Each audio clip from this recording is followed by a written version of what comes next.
curtain platform that ran along one side of the atrium and made a beeline for us. I put her somewhere in her early to mid-30s.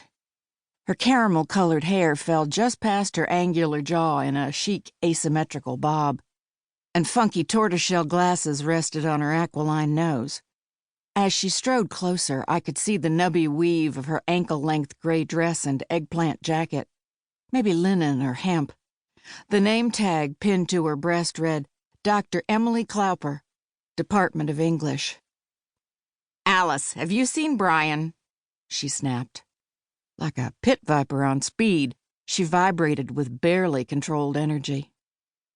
"No, Dr. C," Alice said. "Reggie said he was still running off programs."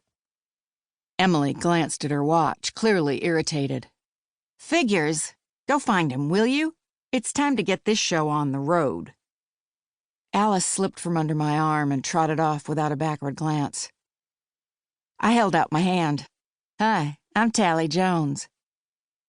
Emily looked at my hand like it was a riddle to be solved before grasping it and giving it a single bone-wrenching shake. "You make the ice cream," she said. I smiled. "Have you tried it? The university is serving cones of honey vanilla bean, raspberry mascarpone, and chocolate truffle out by the barbecue." "Diabetic." "Oh." Alice raved about Emily Clowper's brilliant mind, but she sure couldn't carry a conversation. She looked at her watch again and sighed.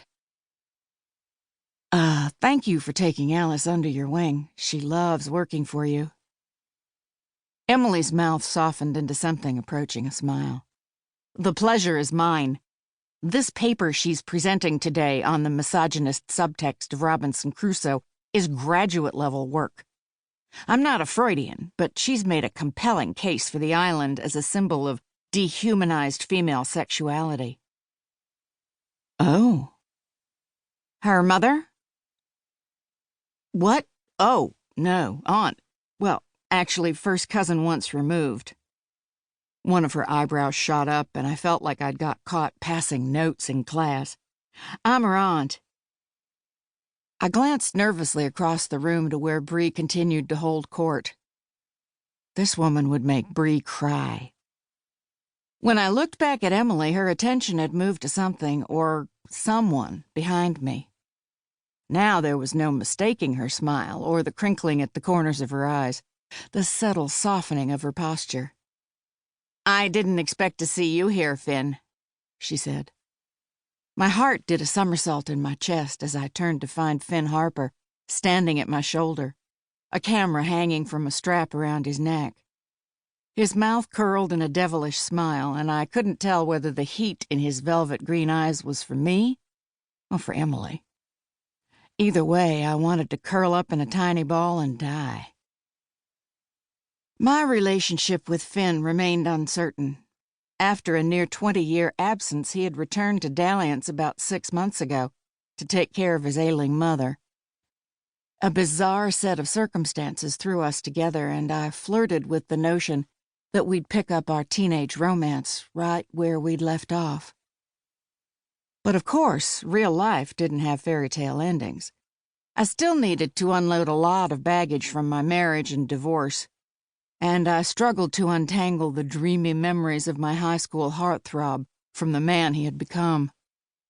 Bottom line, we'd both done a lot of living since I broke his heart in the Tasty Swirl parking lot when I was 18.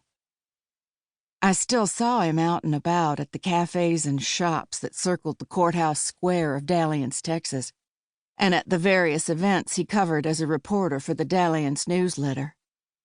But every single encounter reduced me to a stammering, gelatinous mess. Dr. Emily Clowper held out her arms, and Finn stepped awkwardly into her embrace. I couldn't bear to look at him, so I studied her instead, seeing her this time the way a man would see her. Like the eye doctor, switching from one lens to the next, my perception of her shifted from awkward and angular to tall and lithe, from cold and abrupt to smart and edgy. When Finn stepped back, he looked at me, eyes narrowed and appraising. I prayed I didn't look as miserable as I felt.